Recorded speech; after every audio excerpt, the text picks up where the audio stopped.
Hopefully. There it goes. There it goes. So yeah, you can play this back whenever you want, and I'll dump this into wherever. I'll send you a link. Do you have Telegram by chance? Probably not. No. That's all right. I'll make a WeTransfer link for you. Okay. Where do you want to start? Sorry, go ahead. I'm gonna let the kids start because my wife and I are more on the conspiracy aspect questions, Sure. which our kids might go, yeah, well, it's not as interesting. Sure. Maybe for some of them, the older ones. But anyways, Right. I'm gonna let who wants to go? Noah. I don't like questions ready. Yep. No, I'm gonna let my this is Noah. Okay. All right. So my first one is about the sun and the moon. So Yeah. I did a little research about the firmament and the sun, but I'm not fully understanding how the sun and the moon work together. All right. So the sun and the moon. I've got a little model here I can show you. You guys have probably seen this in one form or another. Ooh, fun, huh? So the sun and the moon would be, well, oh wow, where do I want to start? We'll stay away from the simulation aspect of it for the time being. But the sun is very, very small, and the moon is very, very small, less than 100 miles wide. They wouldn't be very high up, maybe less than 3,000 miles wide. I mean, could be a lot closer, to be honest. And they circle above us like a mobile above a child's crib, which is, and the sun would be basically a giant incandescent light bulb. And the moon would be a cold laser LED nightlight, because as you guys know, mainstream science says, we'll talk about the moon for just a minute, which is the moon reflects, the only reason it's lit up at all is because it's reflecting the light from the sun. Not true. In fact, that we didn't even find this out until a couple of years after we got into the whole flat earth thing, which was the moon is generating its own cold laser light. So if it's 90 degrees in the sun, it's 80 degrees in the shade. We all know it's colder in the shade. It's cooler in the shade. And that's the opposite when it comes to moonlight.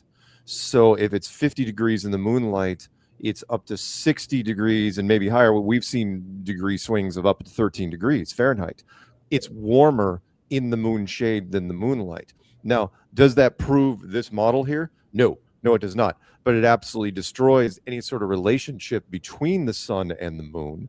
And they're basically their own self-contained light sources. Wow. And yeah, that's basically how the sun and the moon work. Again, once you get into the simulation theory, it makes it even easier to understand, but most people, don't really enjoy the simulation theory that much. So, unless you want to talk about it, I won't. But that's kind of help with the sun and the moon. Yeah, definitely. Oh, and one more thing really quick, which is there's some wonderful videos out there, and my playlists I've sent to you guys, which is the sun when you think it sets. Remember, it's going off in the distance, but it's not setting anywhere. It's just going away, and it looks like it's setting because of a combination of perspective and the thickness of the atmosphere. Yeah, remember what we're breathing in right now is only 99% transparent. It gets thicker over distance, and eventually it'll block out even the sun at a very, very far distance. And we've shown this with drone footage. It's absolutely amazing, to where when the sun gets a certain distance away, the thickness of the atmosphere, the sun just evaporates. It doesn't actually set, but because it's so bright, nobody wants to stare at it. And the only reason we can, we're even doing this right now is because camera technology has gotten so much better. Not only the digital zoom, but the filters we can put on it. So anyway, thickness of the atmosphere, very, very important. It's why we can't, one more thing, which is it's why we can't see Europe from New York and Japan from America and Mount Everest from everywhere. The thickness of the atmosphere after only, less than a couple hundred miles becomes so thick, nothing can penetrate it. Anyway, so there you go. All right. Yeah, that helps a lot. Hopefully. So the second question is, why does the moon turn red sometimes if the Earth doesn't have a shadow on it? That's an excellent question, and I don't think it's supposed to be like that. Well, okay. You got to remember that this is simulating space. However, I disagree with. I'm gonna get myself in trouble here. I disagree. I'm not saying that I'm poking at God's design choices or whoever built this place. You know, did God build it or did God subcontract out the work? You know, to one of his underlings. Which is, if I'll give you a great example. If the moon is 2,000 miles wide, right? That's what mainstream science says it is. Then why is the eclipse shadow on the ground only 100 miles wide or less, depending on what it's doing? What's more interesting about that for me is, like you said, when the Earth is in front of the sun, right? It'll eclipse the moon, right? Well, the Earth is only 8,000 miles wide, right? Only 4 times larger than the moon. Why isn't it creating basically a 400-mile wide eyeball? The center of an eyeball on the moon. The moon should basically turn into an eyeball, and it doesn't for whatever reason. And I've yet to hear a good scientific explanation, because remember, we're talking about the same area of space. Moon gets in front of the sun, we get a tiny eclipse shadow, but the Earth gets in front of the sun, and the light is just washed out on the moon. I never understood that. The short answer is I don't know why it's done like that, but it doesn't make sense even from a mainstream science standpoint. It shouldn't be like that. It should be a straight up eclipse shadow on the moon, and we don't see it. And I don't know why. I disagree. I disagree with the design choice. It would have made way more sense to put some sort of just straight up eclipse shadow like we have here on Earth on the moon. Okay. All right, last question. So diurnal motion, things in the northern hemisphere move clockwise and in the southern move counterclockwise. Yep. And how you can see different stars in each hemisphere, but yep. they'll only be in that hemisphere.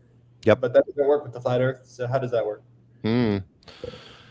Okay, this is when I get into the simulation part, which is, if you guys play any games at all, I would imagine. Wait, are you allowed to play games? Yeah. I don't care what you're playing. Look, I grew up playing games for a living, so I know what we can do, which is even before we, yeah, of course, there's Fortnite and GTA and Warcraft and all the other fun stuff, but everything in the sky is instanced, which means when you are looking at the sun, and if you guys know what instancing is, hopefully you do. Look it up if you get a chance, which means whatever you're looking at is specific for you inside the game. So like a great example would be when you look up at the stars. We'll take it here on Earth. You're looking at the stars, I'm looking at the stars, we're talking to each other on our cell phone. You're on the other side of the United States, I'm on the West Coast, right? We're both looking at the belt of Orion. And you say, oh, the middle star looks kind of red. And I say, no, it doesn't. It looks kind of blue. Who's right? Well, we both could be right, because if the stars are instanced and everything in the sky is instanced, which means it's specific just for you, either a geographic area or for you specifically, then we are looking at what is being presented to us individually. In the software world, we do that all the time. It's a cheat. It's a developer cheat so we don't have to deal with what you were just saying there. Why the stars spin clockwise in one direction and counterclockwise in another dimension. And by the way, I absolutely believe it. You can see time-lapse pictures from the equator where you see the stars spinning off in both directions. Absolutely. But I think it's being simulated for, by whoever built this place to simulate a solar system. That's all it is. It's helping create the illusion, and it works because you can only be in one, can't be in two places at the same time. So I've got no problem with it whatsoever. So the short version is the sky is just a giant projection system. Everything in the sky is just pretty lights that are done no different than a planetarium. No different than a terrarium. If you guys, has anyone in this family ever been to a planetarium? You guys taken them there yet? Yeah? Yeah. Okay, perfect. When you're at a planetarium, the moon, how do you do a waxing or waning crescent on the moon? it's just how it's programmed in. It's like, oh, you can just tell the guy that's running the planetarium, hey, can you make it a full moon? Yeah, sure. A piece of cake. The bigger thing is, can you land on that moon? No, you can't. Why? Well, because it's just lights on the ceiling. When you walk out of that planetarium, who's to say you're just not in a much, much bigger planetarium? Does that kind of help? Kind of? Yeah. Hopefully. That was all my questions. Thank you very much. Yeah. How do tides work? Because yeah. Because I'm Okay. a fisherman, I go by tides. Gotcha. All right. So tides, not well. Okay. First off, they wouldn't be very difficult to do at all here. If everything, all right. First, let me tell you what the tides are not. The tides are not controlled by the moon in any way, shape, or form. Especially if you're doing something like this. The last thing you would do is hook up some massive gravitational force to a tiny, tiny object and have that try to pull the water around in something like this. The tides would be done by some sort of physics engine that would be below us. So the tides are controlled under us, not above us. The moon, now, is the moon synced up with it? Sure. But you got to remember, everything in the sky is just a highly decorative clock system that predates language. Oh yeah, you can set your watch to the tides based on what's happening with the moon, and they're that lines up nicely. But the tides are just controlled below us by some sort of gravitational physics engine that we don't understand, because we can't create it artificially anyway. So that's what you do. While you're at it, though, think about this. If you've ever been to some of the Great Lakes or some of the big lakes, why don't the tides affect the lakes? And you think it'd be relative, right? We're not talking about little ponds. We're talking about big, big lakes that you cannot see across. And there are a bunch of them out there, and it should be relative. Some of them should affect more than others. It only seems to affect salt water. And that would make sense if you remember stuff from your science class, which is salt water conducts electricity, but way better. You can hook wires up into a glass and get a light bulb to light up as you're adding salt solution to the water. So I think I've always said that that gravity is some sort of magical molecular electromagnetic force that pulls things down. But again, whoever's controlling this place, whoever built it, keeping the tides doing their thing is really, in fact, it's easier than look up something called the underwater conveyor system. If you already know what that is, that controls the currents. And by the way, the underwater conveyor system that transfers all the water around this world looks way cooler in this thing because it just travels around in a circle rather than on a globe where it's it's moving all over the place. Yeah, that makes sense. Interesting. What else you got? Justice. Titus. So I was going to ask what planets were, but I guess they're just simulated. So I saw a map from Flat Earth Dave that outside the Antarctica ring, he thought there might be like other continents or whatever. Sure. So I was wondering if you thought the sky started around Antarctica or if it's like kind of wider, or how that would work. I wish I could show it to you. It'd take a little while to find it on my machine. There was a map that somebody supposedly found like 1,000 years ago. I think it was in the Pacific Rim, where it showed this sort of world, and it showed some continents around the outer edge. I don't know if this is the one Dave showed, the loose continents, but the circle, you could tell that the barrier was still in place here. That this thing still existed. Do I believe that this exists? Yes, but I also believe that it wouldn't just be one of these things. Why would you just have one when you can have 100 or 1,000?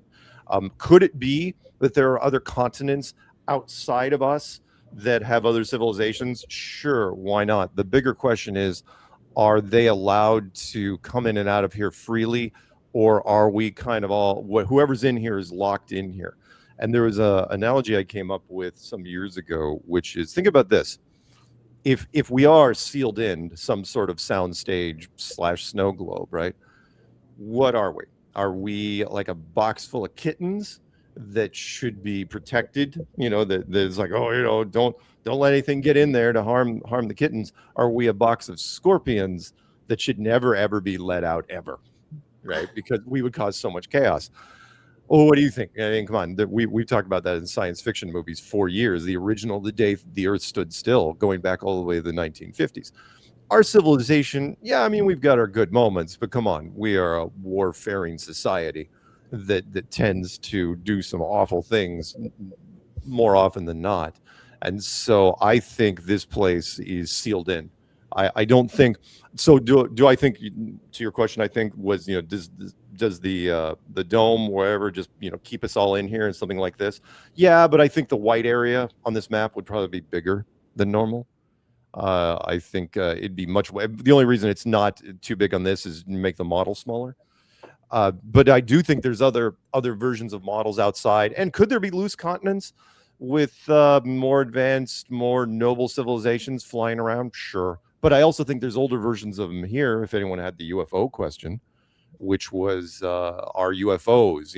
People's like, well, are UFOs real? Yeah, I've seen them. Lots of them. They're crawling. Take some night vision and look at the sky. They're crawling all over the sky. The question is, are they trapped in here with us, or are they allowed to move freely? I think they're trapped in here with us, and they are just older versions of us. I think every civilization that goes through this world, and I'm not trying to pick on any biblical thing here, but I think that every civilization has their time. Remember, our civilization only goes back unbroken, 5,000 years, give or take. And when kind of like a graduating class in high school or whatever school, I think you move on, and then another group comes on and they take over the surface and run their civilization. Again, there's remnants of it all over the place. Sunken cities off of Japan, sunken cities off of India, Pumapunku, Machu Picchu, the real pyramids, the Bosnian pyramids, Bimini Road. It just goes on and on and on. So yeah, we're just we are the current tenants of a very old apartment building. How's that? How old do you think? Gonna put me on the spot there.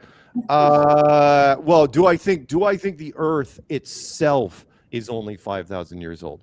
No, but I think our civilization, what we're living in right now, may only be 5,000 years old. But you remember, it takes time to change out. I think, look at some of the ruins that have been.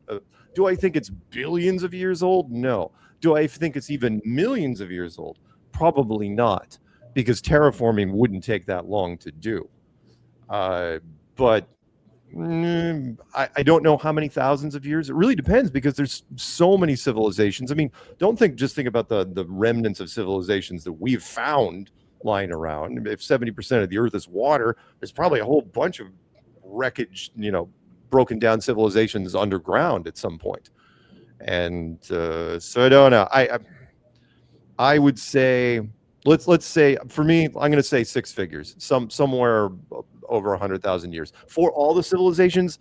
I just don't know, but I do know that whoever built this place is very, very efficient, and you wouldn't just build it. I mean, yeah, it's right now, it's just for us, but I wouldn't throw it away just because we're done using it. It's a good answer. Thank you. Well, my last one. Are you familiar with Graham Hancock? Yes, he was like a brother to me. Really? Oh, okay. No. So he said, I think he believes that a comet might have caused the Younger Dryas. What do you think about that? Okay, when it comes to, let's address meteors and comets first, because I've gotten way more suspicious over the years for what I haven't seen. So right now, as you guys know, there's 6 billion smartphones in the world, right? There's more people have smartphones than have running water. And yet we do not have a single video. I challenge any of you to look it up. Find me a single video of a meteor or asteroid or comet or whatever you want to call it going from sky to ground anywhere. I don't care if it's sky to ground, sky to water, sky to snow. I mean, you think somebody on a cruise ship would see something like this. We never, ever, ever see it. Oh, sure, there's a crater here and a crater there. Which also goes to the other part, which is, why does the moon have so many freaking craters on it, and they all look like they came in at perfect 90-degree angles, which is statistically impossible. The moon looks like it was decorated. which is just blows my mind. And how could the meteors get there at 90-degree angles, or get there at all, given that the gravitational pull of the Earth should have sucked a whole bunch of those meteors in, and then the Earth should have a whole bunch of pockmarks? I mean, yeah, of course, we know one in the southwest of the United States, the big one down there, but wow, that's not a lot for the United States area. And I know I've heard like the Gulf of Mexico used to, was supposedly one and it was filled in with water. Okay, sure. But it does not look even remotely what the moon looks like. The moon looks like a shooting gallery, but it's it's a shooting gallery that doesn't make sense because all the craters are circular. So do I think a comet came in and wiped out the dinosaurs?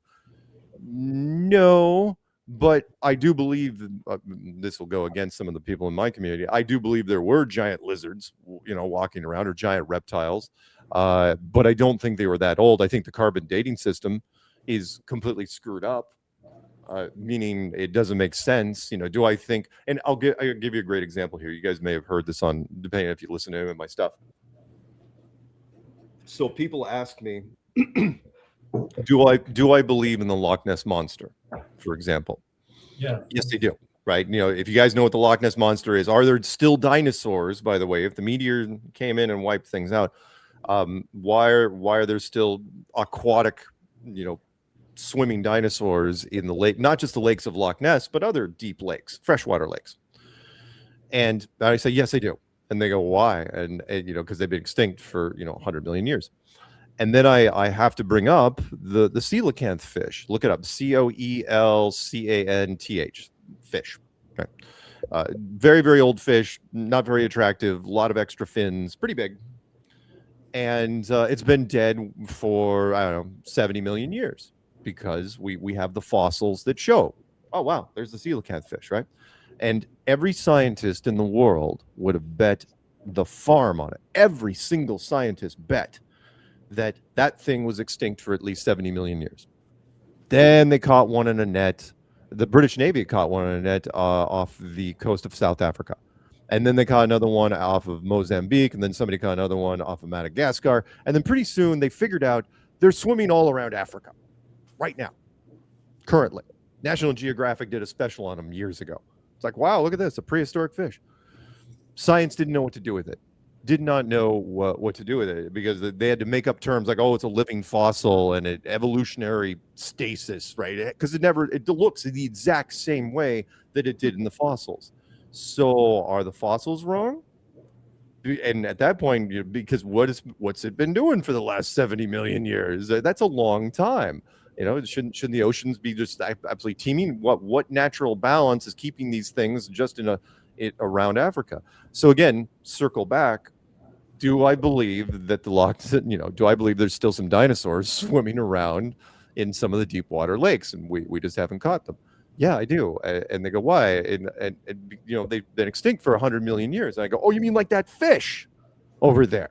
That one. So you were dead wrong on that fish. Every scientist in the world was absolutely wrong on that fish. Seriously, if you ever talk to a scientist, bring this up to them. They do not know what to do with it. I go, so the fish, you were wrong, but you're pretty solid on that whole Loch Ness thing.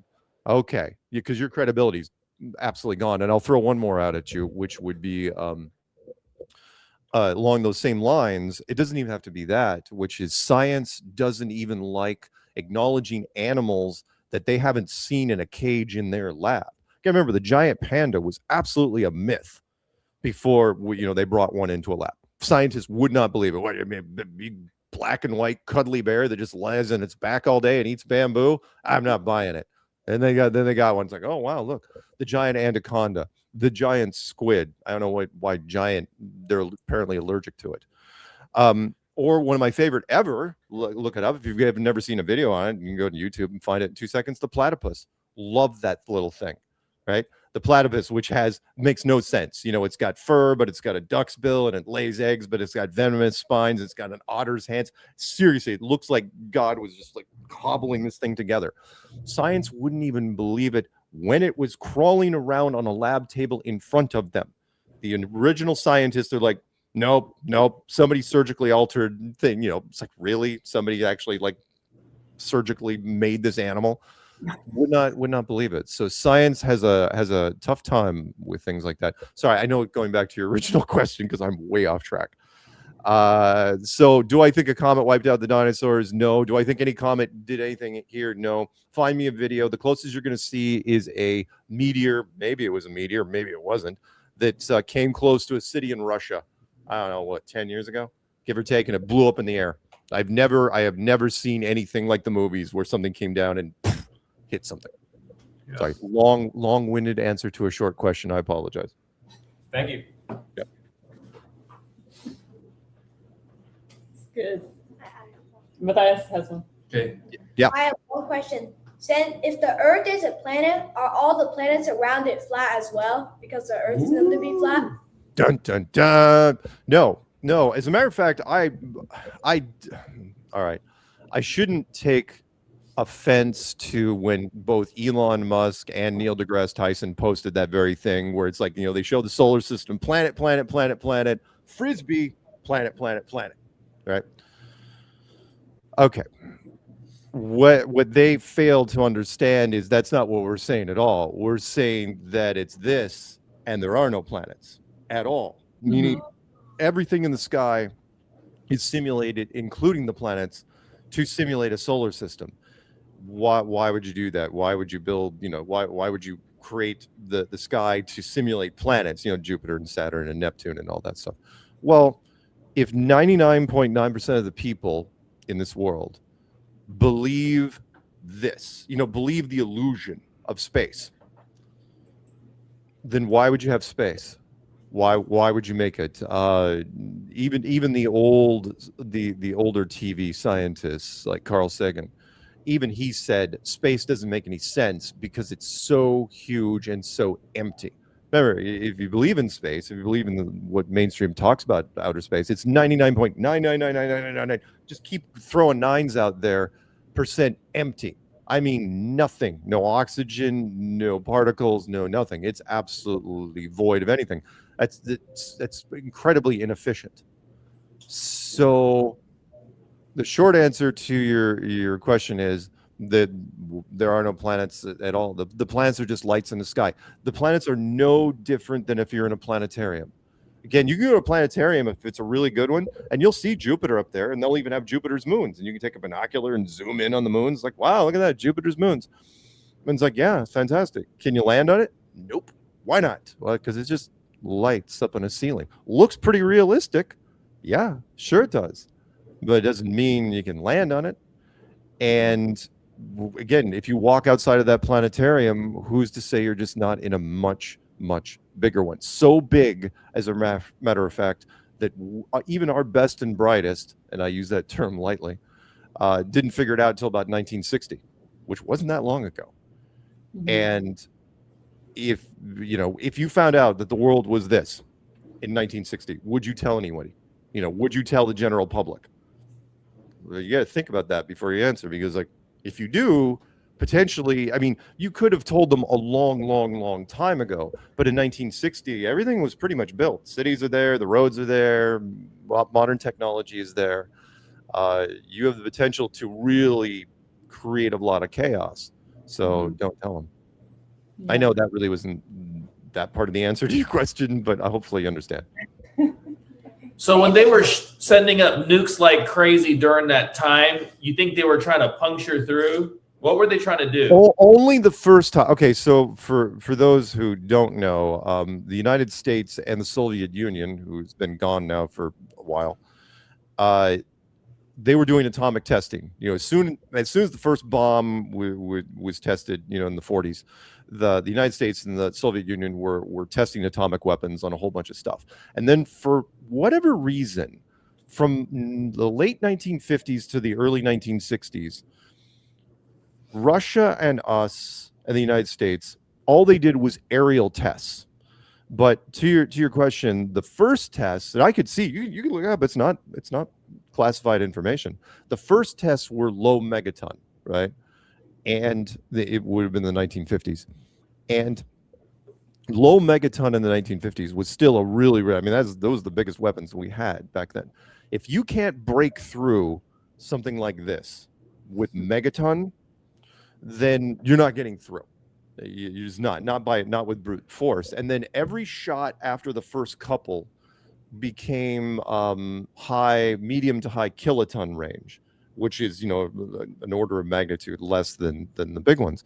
And I think what they were doing was, I think they were, to use a different analogy, I think they were painting a sky, like using a paintball gun. Imagine being in a room in a barn that was pitch black, but you had glow in the dark paintballs, and you were just firing them up at the roof of the barn, just pap, pap, pap, pap, pap, pap, pap, right? You're not breaking through the barn at that point, but it is still useful because you can kind of determine the shape of the barn. You can determine the shape of the roof you're firing at. So you fire in all different directions. You kind of gauge what altitude, how high up the barn roof is. And then after 4 years, they just quit. They both decide, we're not doing this anymore. That was it. 4 years of firing, weapons at that altitude. And I got it. I totally understood. It's like, oh yeah, that's what I would have done. Sure, why not? You can't bust through it, but at the very least, you can kind of figure out what level, what sort of arc you're looking at, because it's very helpful. Because if you're going to fake some sort of space program, you want to know at what altitude your rockets aren't going to, are going to crash. Which is why you send the rockets off, you send them over horizontal. They never get anywhere close to the dome. And then you discourage private space programs so that nobody does something like fires a rocket straight up and crash into it. And it's worked very well. Does that answer your question? Yeah. How high do you think the dome is? Well, I don't think it's this high. In fact, our original domes were really snow globy, where snow globes are super, super high. This we took it down, but I think it's even way, way lower than this. I mean, this kind of reminds me of like a shallow sports stadium, like the Superdome or the Kingdome or one of the NFL domes. But I think it's way, way lower. I mean, if this was real, this would be, oh good Lord, if I had to take a guess, this would be at the top part, 10,000 miles high. You wouldn't even need that. You wouldn't even need anything. Okay, to answer your question, I'm going to tell you why you wouldn't need to be that high at all. Which is, you remember when you're flying in an airplane, like what you guys probably did. 30,000. The what? Cruising at 30,000 feet. Well, yeah, right, yeah, roughly 30. They used to cruise at pushing 40,000 feet, and whatever reason they took that down a while. Normally, it's between 32 and 38 or something like that. Yeah, but that's not even, what is that, 5 miles? 5 miles, 6 miles? Yeah. Not even 6 miles. And remember, that's commercial. That's 99% of the people in the world don't get up that high. Right. And then spy planes maybe double that. So the SR-71 unclassified supposedly flew, and we're not talking about the new Aurora project or any of that stuff, flew at like 70,000 feet, maybe pushing 80. And if they get to 100, great, fantastic. If the U-2 gets to 100,000 feet, fantastic. Who cares, right? 100,000 feet, 20 miles, give or take. Big deal, right? That's only 20 miles. At 20 miles, you wouldn't even see a roof on this thing. Right? 20 miles it would literally, you might as well just take the dome off and just put a flat sheet on top of it at point blank range. So that being said, if the highest our civilization can go is 20 miles, and the UFOs that I've witnessed, not that much higher than that, you could cap out the whole thing at, I don't know, a few hundred miles high if you wanted to, because why not? Why waste the space? And then, where do you hang in the sun and the moon? Don't know. All I know is there's something really interesting. You could look this up if you want. When you get up around 40,000 feet, it could be the reason why the airplanes started dropping below 40,000. Up around 40,000 feet, you know what people started saying? There was a common thread in commercial airlines. Everyone kept saying how few stars. They said when you get up at that high, you don't see that many stars, even when you're flying at night. No, that's kind of odd, isn't it? You'd think you'd see more stars. You're up above the atmosphere, so it'd be crystal clear. And it's like, no, they didn't see that many, and which kind of lends into the whole Artemis thing, which happened recently. You remember they spent 10 days, went to the moon and back, supposedly, no stars in space. don't see it except for a couple still shots, and even then they didn't really show what the constellations would be. It was a pretty shot, but none of the video. 10 days of video, just blackness, supposedly. No stars in space. So yeah. Anyway, sorry I ramble. No, so what's the? So you said maybe that's why they stopped flying as high at the 40,000. What would the no stars be like? Well, okay. If this is a projection, Right. then it's possible that the projection has limits, meaning we can see all, of course, when we go out at night, where you guys are going at night, tons of stars. And if you can get rid of the pollution, the light pollution from the city, tons and tons of stars. But it could be that the stars are holographic in nature and they're only hanging at whatever it is, 35, 40,000 feet, which is, again, the human beings, you're 99% of the time you're down here. And so when you get up that high, maybe you start actually going past the layers of hologram. Again, I'm just speculating here, but it seems really, really interesting. And I remember hearing those stories years ago before I got into the whole flat earth thing. Way before. There's look up articles called "Strange Things at 40,000 feet." I just thought it was really strange because I did a bunch of business travel, and all of a sudden, like all the planes, all business travel dropped below 40,000 feet. I can't remember the last time I've flown at 40. Yeah, I've never. It used to happen. I'm old enough. I remember when it happened, but I didn't care. It was like, yeah, we're cruising at 42,000 feet. It's like, yeah, big deal. Stop talking. I need to sleep. Wow. Yeah. Interesting. Thank you. Yeah. Anything else? Okay. Random questions? What? Okay. Why? I just saw a post. Elon Musk. We just launched the 1,000th satellite. Blah blah blah. Okay. What are they pushing? If this is a bunch of BS. Oh, I think satellites are real, but I don't think they are orbiting a planet. Look up. Then there's wonderful videos on my channel, and this is not classified information. Look up the NASA high altitude balloon program, which they've been running since the 1950s. NASA is, again, the biggest consumer of helium in the world, which is weird in its own right. And they have that you can launch on and okay, you can take a weather balloon. People think that weather balloons just go up and then they get they get rigid, they explode and they fall down. You can keep weather balloons up there a long, long time. And weather balloons can carry, there's almost no limit to what you can carry up there. And again, maybe I'll send a couple links to you, but they're on my playlist, where you can launch a satellite package on a weather balloon up to 4 tons, which is 8,000 pounds. It's a couple cars. And we've had some fantastic disasters where, because if you launch it in high wind, they'll blow sideways and you can really wreck things. 8,000 pounds is very, very heavy. That's a big, big truck worth of weight. I mean, it's bigger than anything that's on the street.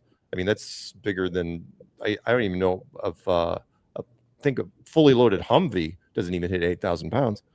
So if that's the case, right, if you can launch a weather balloon, with a satellite package and keep it up at over 100,000 feet, 150,000 feet, give or take, and keep it up there for a long time, weeks, months, or even longer, why would you use a rocket to put a satellite anywhere? As a matter of fact, that sounds like a pretty good scam, which is like, okay, I firmly believe that most satellites are just hanging, but a couple things with satellites. It's kind of a bigger topic, which is satellites do some things for the military, sure, but for commercial stuff, you got to remember that what we're talking over here is not satellite. It is fiber. And it wouldn't matter if you were in Europe or Australia. We laid, again, this predates most of you, we laid underground or underwater cables a long, long time ago for the telephone lines, when it was just telephone lines. And then all we did when the internet came along was we're not going to lean on satellites. That'd be a pain. All we did was we took the existing telephone lines and ran parallel fiber optic lines going with, so 95% of all bandwidth that's happening with the internet in the world is done with undersea cables. with fiber optics, and then we compensate with cell towers all over the place, That makes which sense. then lends the question, what are the satellites doing exactly? I mean, yeah, for military purposes, you might have some of them hanging up there doing some things, but for civilian purposes, nah. I would take their money. If a civilian package, said, oh, hey, could you run whatever thing for our television network? Oh yeah, totally take care of that for you, right? And spend a lot of money on the rocket company, and then I would put up a balloon. I would simulate whatever you need, whatever bandwidth you need, and bounce it off different cell towers. They're not going to know the difference. They don't care. As long as it works, it works. And then tell them it was satellite. In fact, you know what? I'll throw one more at you, which is, this is no different. What they're doing with satellites now is no different than when they switched in the 90s from, you guys have heard the GPS system? You guys use it on your phones and stuff like that. The GPS system said, oh, well, how's that run? Well, it's run off satellites. No, it's not. The GPS system is the old LORAN system. Look that up, LORAN. Again, I'm recording this so you guys can play it back whenever you want. LORAN system, which was radar-based, ground radar-based, of tracking things like planes and crap like that. It's just radar-based system, right, from the ground. And then sometime in the 90s, the United States Department of Defense decided to simulate the whole thing. And of course, if they wanted to augment it with satellite balloons, that's fine, you could do it. But all they did was really just crank up a whole bunch of cell towers, because remember, that's when the cell towers started cranking up back in the 90s. Call it the GPS system, and say that, oh yeah, the GPS system is running off a series of 30 plus overlapping blanket coverage satellites that are circling the globe. Wow, fantastic, high tech, we're in the future, that's great. Problem is that there's dead spots, places where the GPS system doesn't work. And coincidentally enough, it happens over the oceans where the LORAN system didn't work ever, which is something I found when I was doing the clues, which was when a plane, like if you guys have ever flown overseas, when a plane flies out into the ocean and there are no islands around it where you can put a cell tower, the plane's GPS system, in terms of latitude and longitude, they disappear. They go into estimated or approximated mode, which means, oh, we know approximately where you are, but we can't tell you where. Now, you may see your little graphic on your screen, on the back of the plane. Oh yeah, the graphic's going to be there, but it doesn't know exactly where you are. And that happens not just in the southern hemisphere over the southern Atlantic and the Indian Ocean and the southern Pacific. It also happens in the northern part. Planes going to Hawaii, for example. There are no islands between California and Hawaii. Okay? It's just when you leave California, or I don't care, Seattle, and you're heading towards Hawaii, you get about 200 miles offshore. Oh no, you're gone. Now, that's fine, because as you know, if you just keep your heading and your speed, eventually you'll get, you'll come up to Hawaii, and then you'll show back up on the screen. But the radars, the GPS latitude and longitude, does not know where you are. Why? Go back to the original question. If you had actual GPS satellites, you would never lose a spot of anything anywhere, and yet we lose planes all the time, which is why the MH, oh god, was it 370? The planes that went down in the Indian Ocean some years ago, and we couldn't find them. Those were flagship, top of the line 777s, that went down there, and nobody still don't know where those damn things are. Why? We should know exactly where they went down, and we don't. It's an illusion that we have spread to people because you don't want to spook them. You don't want to tell people. It's like, oh yeah, by the way, you're flying right now over an ocean. Yeah, nobody knows where we are. Sorry, one more thing along those lines. The famous female aviator Amelia Earhart. Yeah. When she was flying around the world, she got to this part over the ocean, and then she just disappeared. Now, there was no GPS system back then, but I think the only reason she screwed up was because she had the wrong map. And she's like, oh yeah, I totally will make this island. But I think she was using a globe map, and had she used the flat map, I think she would have made it. Wow. All right. Why is Elon pushing SpaceX so hard if it's a complete fraud? For the same reason that NASA's been pushing it since the 1950s. Elon, don't get me started on that, man. Well, that's that's a He big is- question for us he because is a this is going to be the largest IPO in history. So that's crazy. Yeah, I know. Elon is a corporate puppet for the United States government. That's all he is. You gotta remember, he's a South African businessman that, the son of a South African businessman who doesn't do. I've done rants on him. Who doesn't do anything. But he is credited for things that he never ever does. He just says stuff. When, oh boy, where do I start with him? Look up something called the Dear Moon Project, which was done in 2017. When Elon showed up on my radar in 2017, when he said, "Oh yeah, I'm going to take a space shuttle," kind of like what Artemis just did, right? But back in 2017, I'm going to take a space shuttle that didn't exist.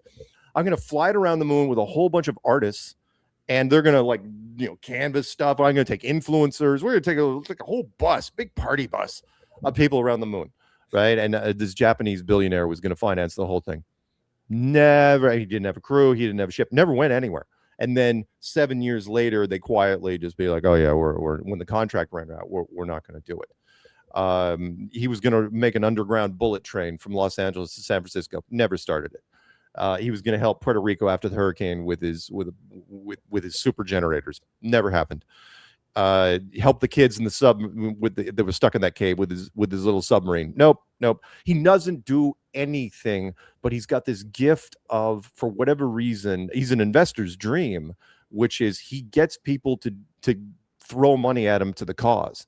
And once he had the United States government behind him, it was never ending. So SpaceX, for example, yes, he founded it, but it was an offshoot of NASA. All the engineers of SpaceX came from NASA.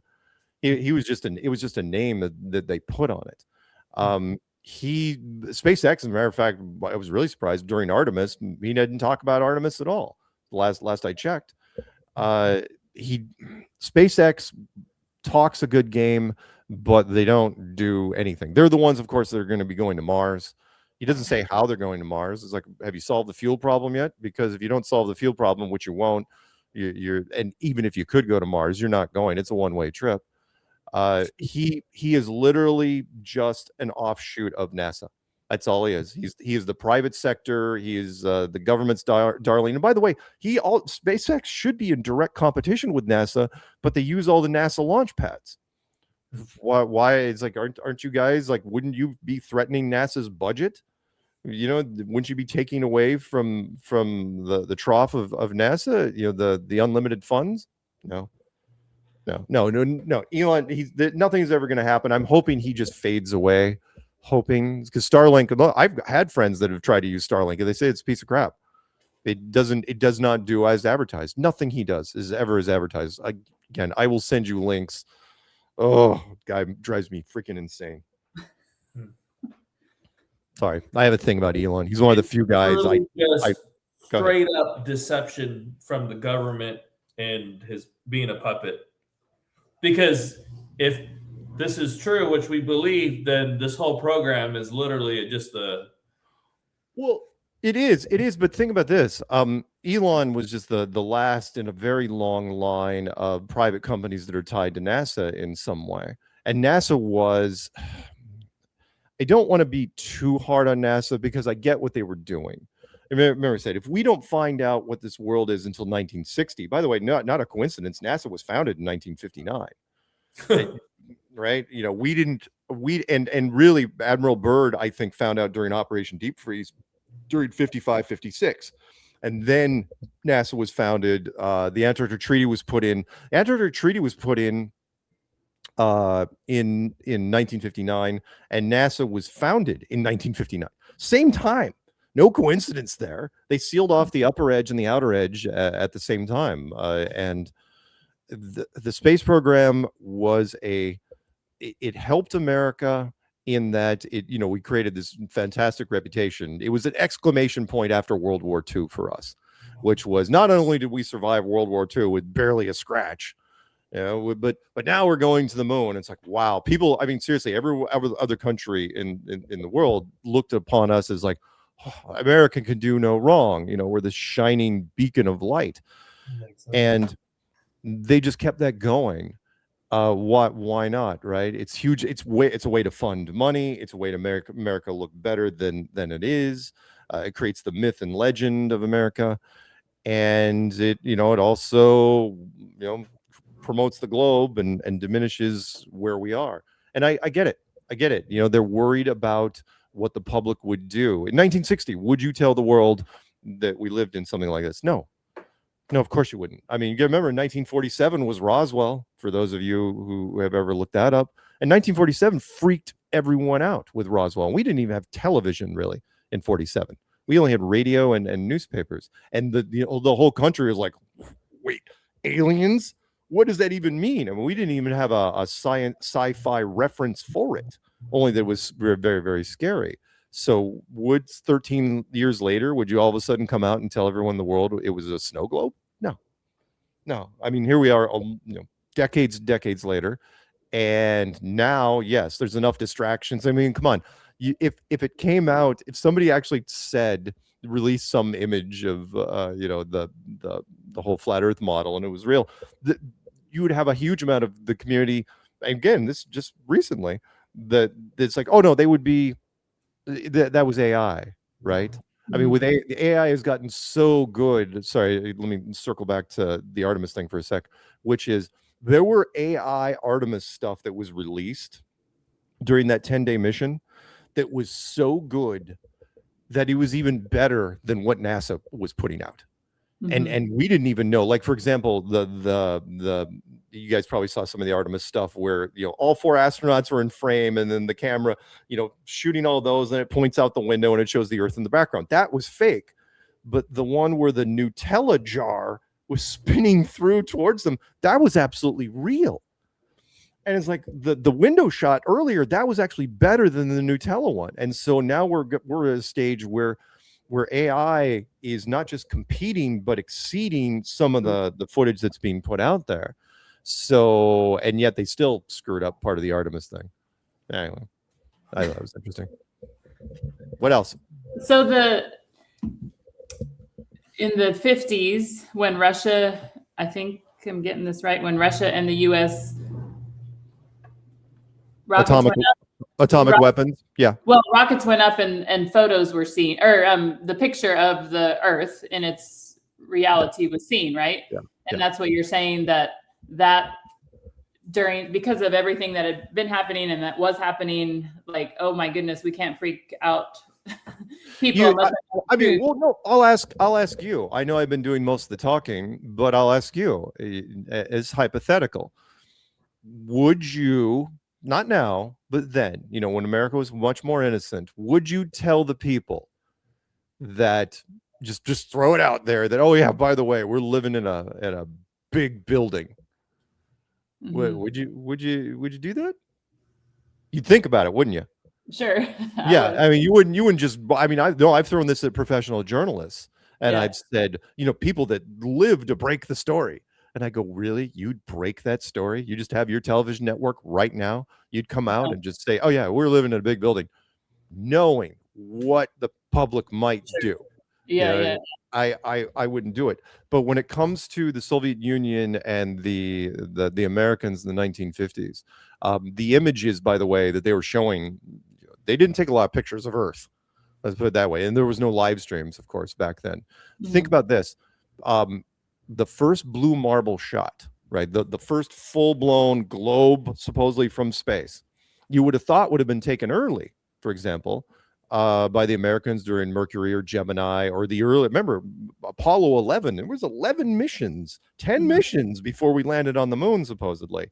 Nobody took any pictures of the Earth from space, not a full-blown disc shot of the Earth from space. And we went 11 through 17, and only at 17, when we were closing the program down for no apparent reason, by the way, it's like, oh, well, the television, you can look it up, television ratings, that's why you would close down the moon program? Okay, yeah. On their way back, Apollo 17, the very last mission, that's when they took the only shot of Earth from space. You can look it up. It's called the Blue Marble Shot. It is it's the southern part of Africa and all of Antarctica. Very nice. That was not lost on me. And the second blue marble shot, it's like, wow, well, they took that. They should, somebody should be taking more of those. The second blue marble shot was not taken until the summer of 2015.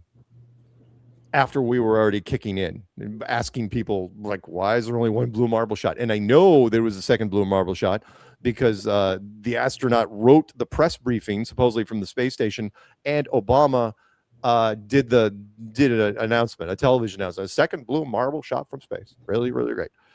And 43 years between blue marble shots. So yeah, so few photographs were taken of the Earth from space that there was, 43 years, no other blue marble shot ever. And only now, we're taking some more, but come on, the Artemis, if you go watch any of the Artemis, is so, the footage was so limited. They did the absolute bare minimum when it came to footage. Sorry, let me throw one more thing out there.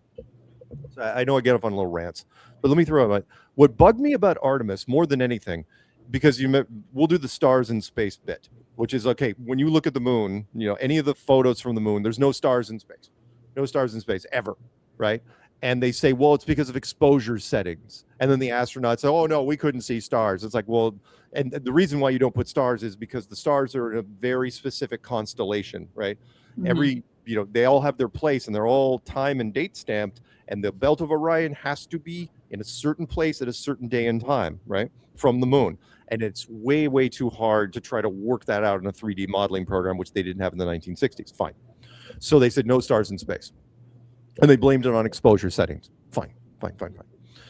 In 2026, we have cameras that can outpace the human eye and see in bandwidths we cannot see, not even close. Ultraviolet, infrared, every spectrum you can think of, straight out of science fiction. Our cameras are very, very good.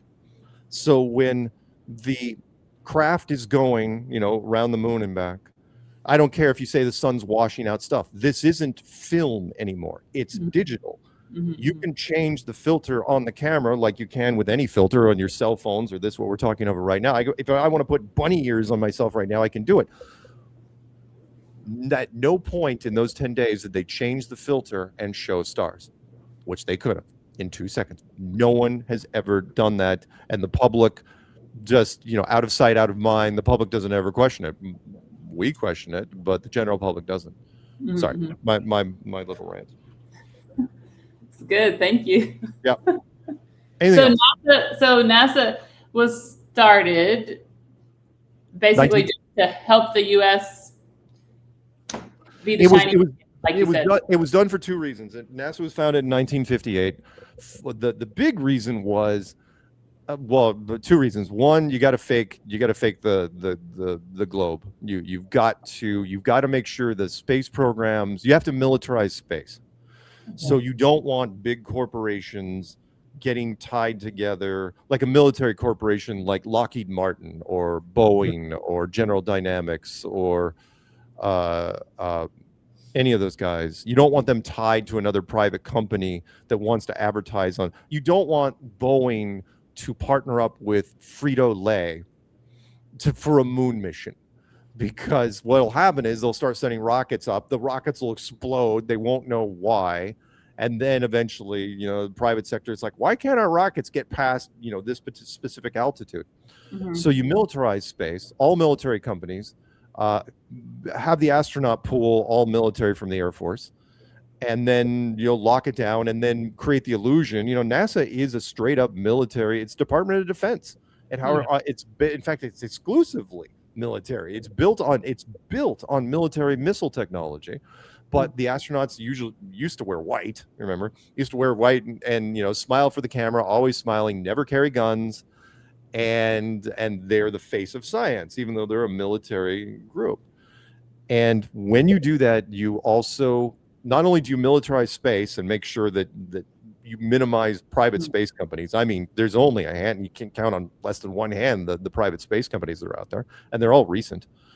And then, of course, you do the second part was you make America great. The whole. Think about this: America goes to the moon, and then think about this: America goes to the moon, right, in the 1960s, and then no other country in the world including the Soviet Union, which was a space race. Look that up. It was a thing, the space race.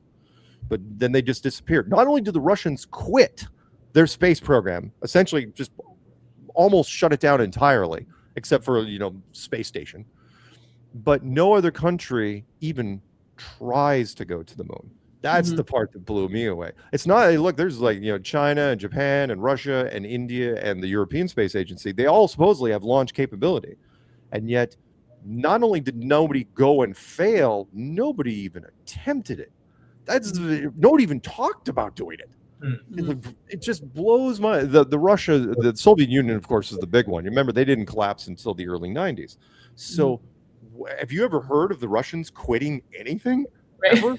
They are stubborn, right? And yet when the Americans and they were ahead of us, right? They did Sputnik, they were first person, they were crushing us, and then all of a sudden the Americans go first mission to the moon, and then the Russians are like, just pack it up.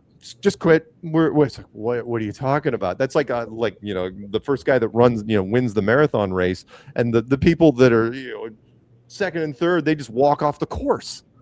It's never happened in sports. It's like they forfeited for no apparent reason. Didn't want to talk about. I knew why they did that, because you can't. The Russians, a Hollywood reference, right? You can't fake something in two different studios and have the continuity be perfect. Even Hollywood, if you had two studios right down the street from each other in Hollywood making the same movie, you're gonna have continuity issues, and something's not going to line up. And if you're telling me that if one studio is in an Air Force base in Nevada over here, and then another studio is outside of Moscow, oh no, because that would not take people long at all, because the dirt might be wrong. It's like, why is the Russian moon dirt look like more brown than ours? You can blame whatever you want, but so some phone calls were made, at the highest levels. Russia and we've never really been bitter enemies. I mean, come on, they were our friends in World War II, and we bought Alaska from them. See what I did there? The Alaska tie-in. After that's a whole nother thing, which is, at the highest levels, I think we called them and said, look, we've got more motivation. We've got better camera techniques. We've got Stanley Kubrick. We can fake this better than you guys can. And honestly, somebody's got to walk away from this. So it's going to be you. And they're like, fine. So that's what they did. And they kept things to a minimum. They kept things, because low Earth orbit, that's fine. Everybody's more or less the same. You can blame stuff on camera techniques and camera, different technologies, but the moon, no.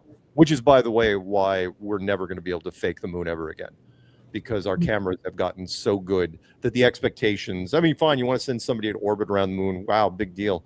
You try to fake a moon landing now, I wouldn't do it. I wouldn't do it if they asked me. I couldn't. I don't care if I had the best people available. I would not do it. It'd be way too tough, and the internet misses nothing. Yeah, absolutely freaking nothing. They will catch it. And if again, the internet sticks. It's not like the old days where it's like something happened live on television, nobody had VCRs, and so you couldn't record it, right? Now, not only could you record it instantly, you could have it over social media in minutes everywhere, and people would just go ballistic. So. Yeah, no, that's good. That's very helpful. Thank you. Yeah. Anything else I can answer for you, you fine family? I do have, so this is, I don't even know how to ask it because I feel like it's way too big, but I'm just going to say the word Freemason and see what you do with that. Is there any tie-ins? Oh, tie into the space program? Yeah, but the whole scientific, yes, theory, all of this. Well, all right. The Masons have their hand in lots of things. They've been around for a while. As far as secret societies go, they would be, boy, I haven't even thought about updating my list. Would they be in my top 5 in America? That they would, because they've been doing their thing. Come on, George Washington. Probably one of their most proud Masons, and he was our first president. No accident there. In fact, you want to look up something, look up not just the Washington, forget about the Washington Monument, Washington in DC. look up the Masonic George Washington Monument. Look up that thing if you've never seen it. Boy, they went all out. The Masons, oh boy, I believe I've said this in various things, but I'll tell you guys. You want to look up something interesting. If you can't find them, you'll be able to find them, but make sure you get them in order. Look up the Masonic tracing boards, because not only do I believe that the Masons have been very instrumental in how this country was formed in different ways, but I also think at the highest level, they know this. Yeah. And they don't tell anyone because it's one of the, well, come on, it's one of the biggest secrets there is, and they keep it, because the powers that be haven't decided to reveal it yet. Look up the Masonic tracing boards. The Masonic tracing boards reads like the how this place is laid out in stages. There's only 5 of them, by the way, and they are in order. There's one. The first one is basically a quick start guide. It's weird because they have such modern context to them now, and I don't think that I somehow along the line I think they were given to them by either somebody, I don't even want to say in the future, but whoever the administrators are of this place, because the first one, it reads like a quick start guide, which is what you're supposed to accomplish while you're here. The second one is how you enter, and it looks just like an amusement park ride entry, which is weird because these tracing boards were made a long time ago. But it looks like an amusement park entry where there's this building in the middle of this huge open paradise, this unlimited universe. And there's this building where a guy at the front, looks like a ticket taker, and then you go on this long, windy thing, and then at the door to the actual place where you get into it, which would be this, you have another guy, which reminds me of a roller coaster thing. You have a guy at the beginning, you go through the line, and then just before you get on the car, you run into one more guy, and he escorts you in the car. There's only 2 guys ever in this. The third one is a coffin, which kind of lays out like a scoreboard, like the old game over screens in the old arcades, which is weird. It's not just a coffin; it reads like a scoreboard, kind of when you die. The fourth one is when you leave this building, and it's the exact reversal of how you got in, which is you when the roller coaster is over, you get off and you walk back out into this massive paradise world, if you want to call it heaven or Shambhala or Nirvana or whatever it is, but it's definitely an unlimited universe. And then the fifth one, which really struck me, I'm glad you asked this question, I haven't thought about this in a while, which is the fifth one was, I can only describe it as, because in modern terms, it didn't even exist until 20 years ago, which was the achievement screen. If you guys know, in video game world, we just had scoreboards, but then when Warcraft came out, in 2004, we changed over, and there was something called an achievement screen. In the Mason world, it's called the Royal Arch. Look that up, or remember this, play it back. It's called the Royal Arch. And when I stared at this, for the first time, which was years ago, I was going, why is there an achievement screen in the Mason lore? Which makes sense, because once you're done with this world, it's not like, it's like, okay, the achievement screen is over. What did you accomplish while you were here? Well, I rescued 7 animals, and I did this, and I did this. It's literally something that we came, but the thing was, an achievement screen didn't even exist in our world until 25 years ago. Did not exist.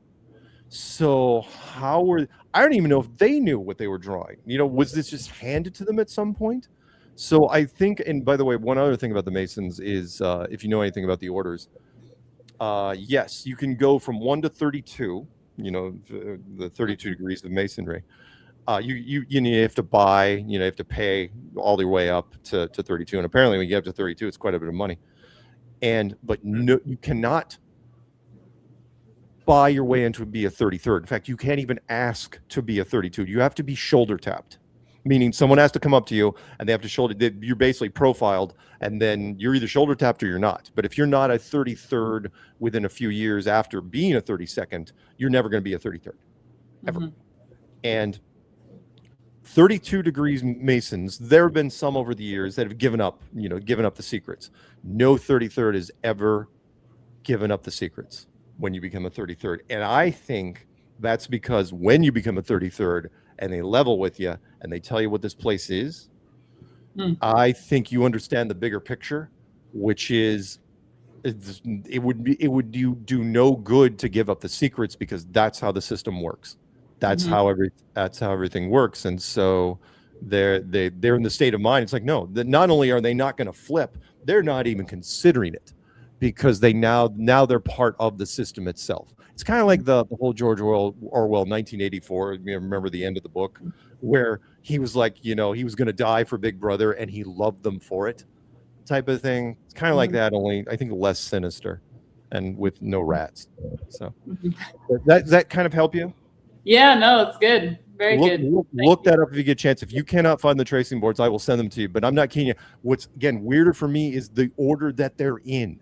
They again only 5, and I've done enough quick start. I came from the tech world. I know exactly. That's a quick start guide. That's how you get in. That's when you die. That's how you get out, and that's your achievements when you're done. And I'm going, holy smokes. I've been dealing with this in my wheelhouse for a number of years. The question is, why did the Masons create these hundreds of years ago? How could they have created it hundreds of years ago? They're privy to some stuff, but only at the high levels. I think for the most part, your average Mason is, what they used to make fun of in The Simpsons, when they did the Stonecutters episode, which is, most of them, just get drunk and play ping pong. That's basically it. There's, most of them are just foot soldiers. But when you get up to a certain level, especially when you get to 32 or 33, I think that's when they key you into what everything is. But sorry, one more thing. As far as astronauts being Masons and making them Masons before they do the whole pretend space thing, I think that's just part of the secret, because Masons are very good at keeping secrets at high levels, and I think that's the part of the ritual, which is, okay, you're an astronaut now, you're also a secret keeper, and here's what we're going to do. At least it was with the old astronauts. I don't know if the new astronauts have to go through the whole Mason thing, but the Apollo ones definitely did.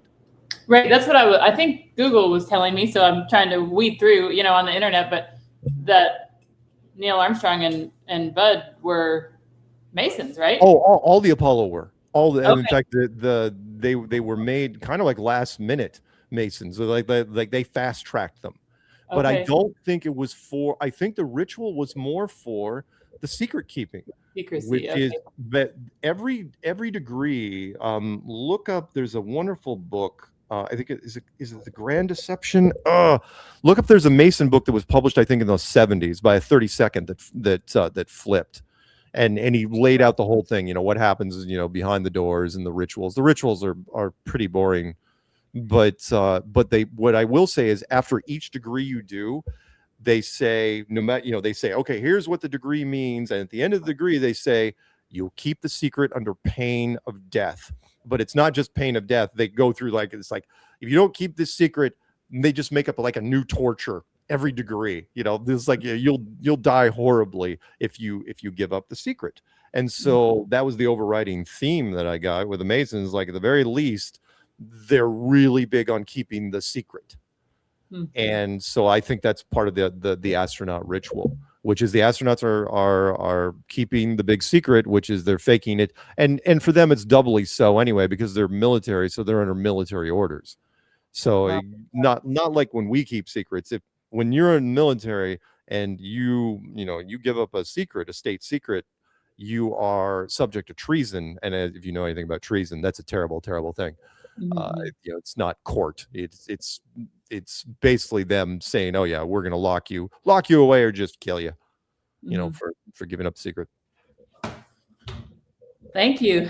Yeah. Very Last helpful. question. You guys have any?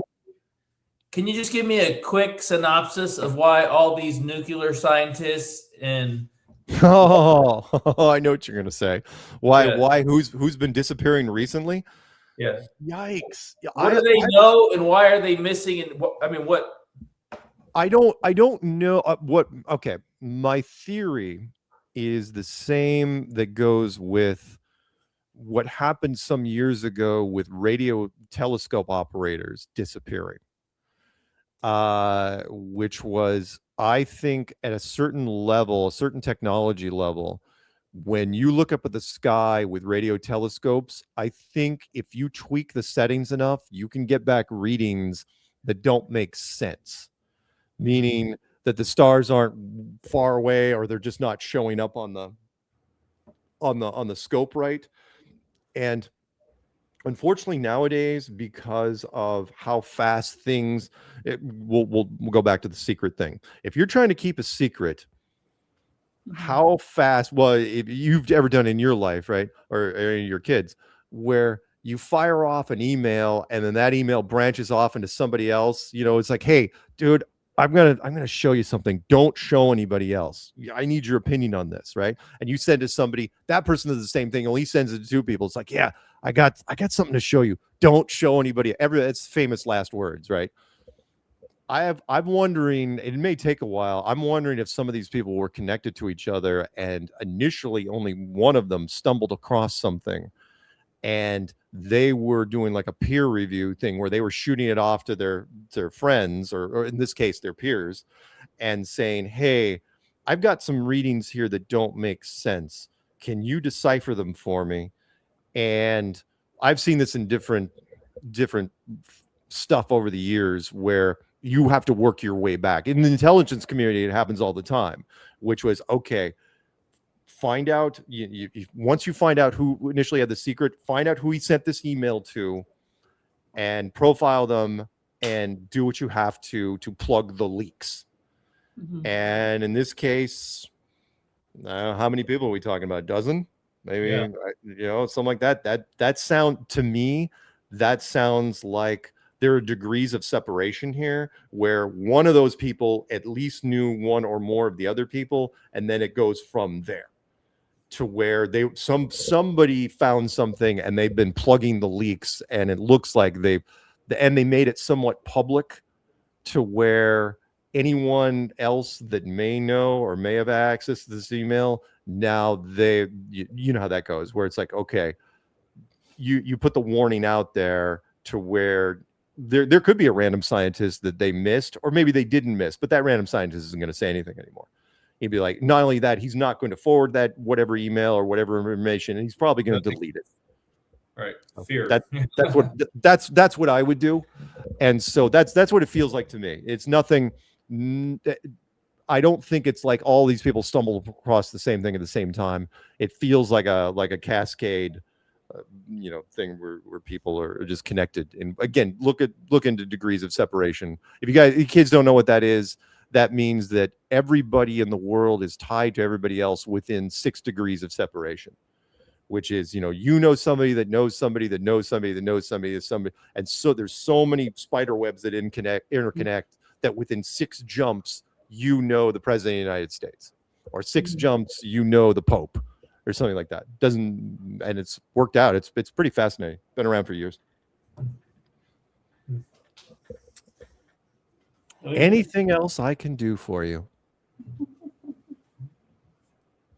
Can we have a coffee roasting company? Can we just give you some coffee? Sure. Yeah, send it. Absolutely. It's whole bean though. It doesn't matter. Send it. Yep. Just as a thank you for your time. You bet. I would love it. I would love it. You bet. Just email us like what kind of roast profiles you like. Light, medium, dark. We'll just go with medium. How's that? Okay, that's easy. Yeah. Send me whatever. I won't say no. I have enjoyed talking to you guys, and thank you for your questions in advance. And is there anything else before I sign off? I think that we're very thankful. Thank you. Very thankful. Oh, no. Happy to do it. And I'm glad I did it this way, because email would have taken way too long Gosh. to bounce this sort of stuff. Remember the playlists on my channel, they're ordered pretty well. Okay. If there's anything specific, any resources you need that maybe I haven't gotten you, let me know. I will dump you the video of this. I will put it in WeTransfer and fire it off to you. And what else? Okay. quick question: is there do you have like? Believe it or not, I was just like, we just discovered this not too long, like literally last week, and our kids are already talking to their friends about it. I'm like, oh my gosh, this is gonna create chaos with people now. Like, you know, like your son talked to my son about. I don't know what's gonna happen, but Sure. Is there like a flat Earth dummy 101 video where? There's tons. There's tons. school Didn't I send you the There's a playlist on my channel called the Flat Earth Short List for New People. Oh, And okay. in it there are videos ranging from 5 minutes to 2 hours. And go through it, and I mean, for just about any education level you could think of. I mean, within reason. And there's tons in there. The Flat Earth Short List for New People. Great stuff in it. Okay. And I would start there. I've sent that list out many times, and it's not just my stuff. I mean, I've collected it from different content creators over the years, and if it's in there, I've approved it one way or another. Okay. So through your playlist, because Noah is just finishing up his astronomy class this year. Yeah. And so now he's got, you know, all kinds of questions because he's been gaining knowledge from this other mindset. And so I'm thinking of next year, the possibility of kind of creating a class for him to study astronomy, but through this lens. Yeah. So would your playlist be? Oh yeah, you bet. Right? Oh, absolutely. Have fun with it. And there's tons of videos in there. And if there's something again specific in there that or something else you want, let me know, because I've got 1,600 videos on my channel. Okay. At this point. But I would start with a model that you have that you're holding. I want one now. This is a very special model that was made for me by Chris Pontius, who was in the Netflix thing, Behind the Curve. He made this for me just to take with me on interviews when I do television work, and it also fits on screen and very easy to hold. He hopefully will be making some soon. If you want other models, I would suggest going to eBay or Etsy. You'll find smaller, cheaper models than that. I can't even imagine how much that thing costs. But I would go there. I would go there first. Do you have an image that like a digital image that you think is probably the most accurate to what you think it looks like? Yeah. Yes. I've got a bunch. I'll tell you what. I'll zip up the my Flat Earth pics folder. That'd be cool. I will shoot you that. I'll send the whole thing. Yeah, I'd like to look at that and just kind of go, oh. Yeah. There's tons of images out there, though. I mean, honestly, you could just type in Flat Earth model and into Google and click images, and you will see a whole bunch that are good enough. But I'll send you some if you want them. So Alaska is basically the center. Yes. Yeah, pretty close. No kidding. We live in the center. Pretty close. Yeah, it's in. Yeah, if you're looking at it from the, I mean, you've seen it. Yeah, Alaska's really close to the center. Yeah, we have we know a guy. He's a C-17 pilot in Alaska, and he basically said, "This is the most important base in the world, not just for the United States, because they could go anywhere from there, straight shot." And you always think of it hopping over, but you're like, no, it's just literally Russia, Asia. So it makes sense that Alaska is the center. Yep. Literally. So glad Russia sold it to us after the Civil War. Happy they did that. Yeah. All right. Well, guys. Thank you. What? Thank you. Yeah, no, thank you. As soon as I get out of here, I will try to build the vid out, and I will shoot it to you. Okay. Yeah, just send us an address to ship coffee. The address, you can't miss it. Just use the address that's in the description box of every single video I make. All right. All right. Thank you, sir. Thank you. All right. Thanks, guys. Bye.